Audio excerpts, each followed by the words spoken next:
Rema hari ini, Imamat 9 ayat 24a. Dan keluarlah api dari hadapan Tuhan, lalu menghanguskan korban bakaran dan segala lemak di atas mezbah.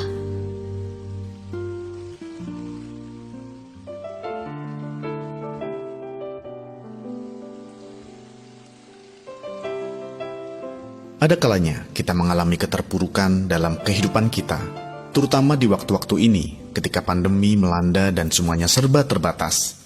Pekerjaan tidak menghasilkan secara maksimal, pelayanan terasa hambar, dan hidup tidak secerah biasanya. Mungkin kita masih aktif melayani, tetapi terasa dingin dalam hati, atau masih memberikan persembahan tetapi dibayangi rasa khawatir. Seringkalinya pun ketika mengalami masalah, kita hanya fokus meminta pertolongan Tuhan, tetapi enggan berkorban atau membayar harga. Masalah yang kita alami mengalihkan fokus kita dari persekutu dengan Tuhan.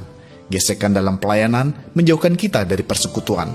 Kesulitan membuat kita tidak bersyukur atas pemeliharaan Tuhan yang ajaib dalam hidup kita sampai detik ini.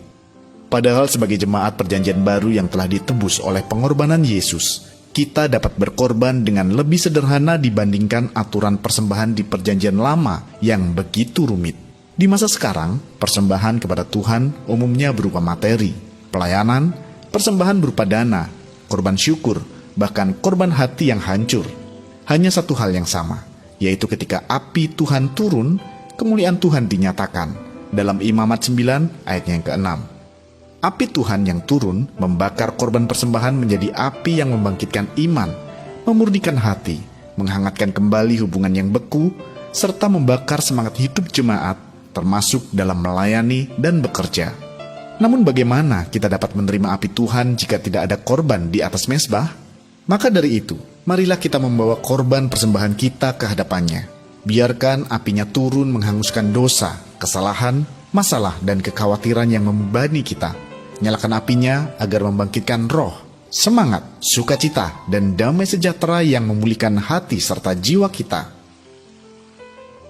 Mengapa api Tuhan harus turun dalam hidup Anda? Bagaimana caranya agar api Tuhan turun?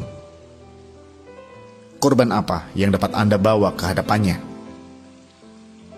Apa yang akan Anda lakukan agar api Tuhan tetap menyala dalam hidup Anda?